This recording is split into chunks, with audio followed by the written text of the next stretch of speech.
Apologies if I'm a little hard to hear in this presentation. I'm still getting over an awful respiratory infection that's left me voiceless and bedridden the past week. It's been a horrible hindrance, but anyway, let's continue on. Section 4 discusses the history of Western music and how it has developed into what it has become in the 20th and 21st centuries.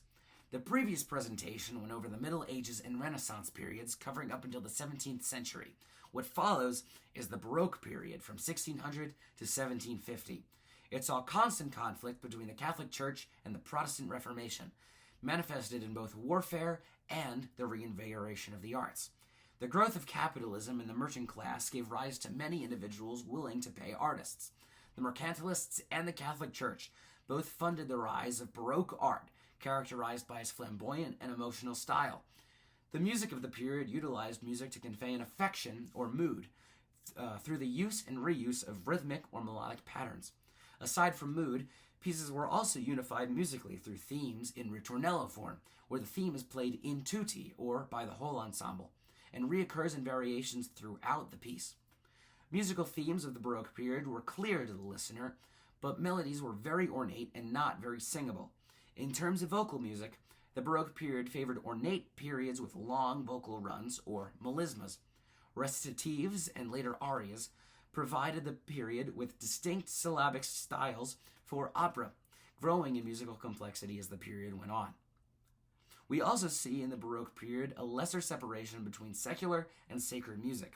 Composers of the time like Monteverdi, Bach, and Purcell were commonly writing for both secular and sacred occasions, and religious institutions provided music education to boys outside of the clergy. When it comes to vocal music, the three main forms were opera, oratorio, and the secular cantata.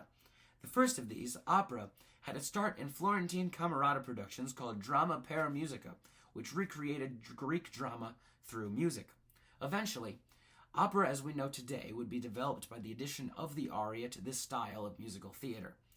With the invention of figured bass and well-tempered tuning, the basis was laid for modern harmony. And speaking of the bases of harmony, distinct bass lines were commonly played throughout a piece. This is known as through bass or basso continuo.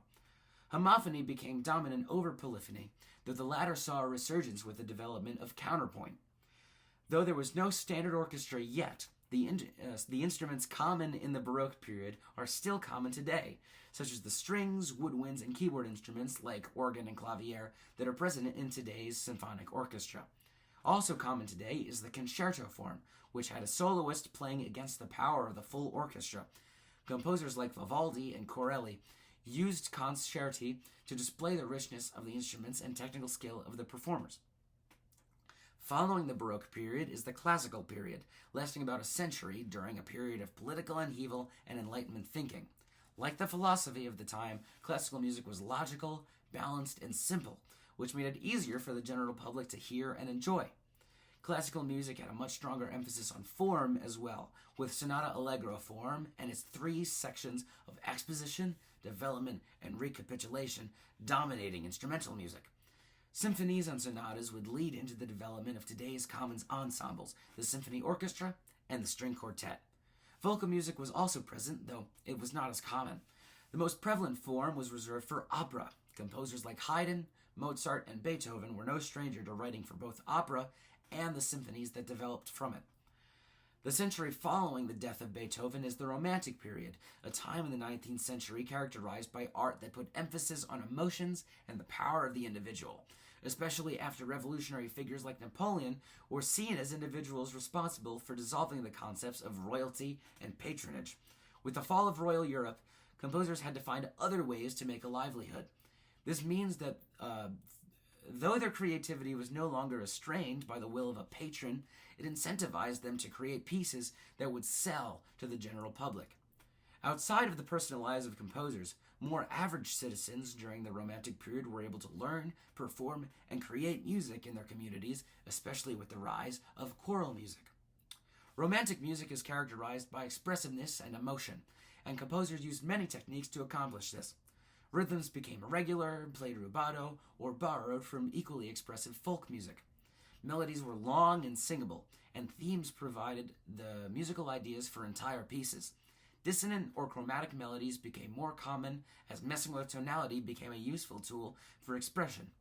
Dynamics became more extreme, and textures became more varied.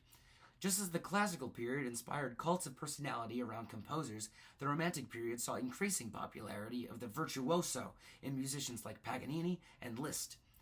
As some of the first musicians we might call rock stars today, these virtuosos had significant mastery over their instruments, gaining much fame for their ability to play. Others, like Chopin and the Schumanns, also pushed the boundaries of what a single performer could accomplish with their instrument, especially as the pianoforte, or simply known as just the piano, rose to prominence. Others, like Brahms, sought to preserve and expand the classical tradition, with Brahms especially having an interest in combining this tradition with folk music. This combination was also used by nationalist composers like Dvorak and Tchaikovsky, who used music primarily for the glory of their home countries. With such an emphasis on expression, the Romantic period naturally led to pivotal figures in opera, especially Wagner, Verdi, and Puccini. The grand works of these late Romantic composers, as well as post-Romantics like Holst, Sibelius, and Rachmaninoff, helped carry the expressive and tonal styles of Romantic music into the 20th century. With the beginning of what we would call contemporary, an explosion of different forms of music occurred as more composers, performers, and artists moved away from the conventional mold of classical and Romantic ideas. Musical elements like form, melody, and rhythm were broken down and rearranged from their basic forms, with composers like Russian Stravinsky and American John Cage pushing the boundaries of what music can even sound like.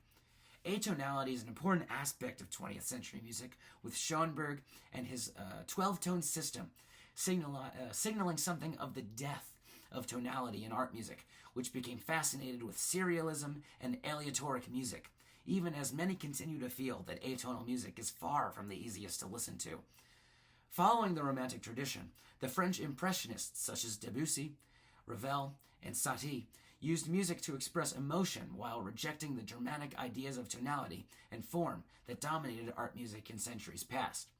Aside from the Impressionist movement, nationalism prevailed elsewhere in music as well, with composers like Bartók, Orff, and Stravinsky each borrowing from folk, classical, and contemporary atonal music for the benefit of their home countries. Speaking of home countries, the 20th century saw the growth of American music from all across the New World in its largest peak thus far, with composers like Copland, Bernstein, and Cage becoming some of the most important figures in each of their individual schools of music. With the growth of United States folk and blues into jazz, rock, hip-hop, and a large part of pop, a lot of music we hear today has tended towards simple structures and with more improvisation. These developments, as well as the advent of electronics and recording technology, have laid the groundwork for the musical landscape we hear today, even one quarter into the 21st century. Let's see where it goes from here.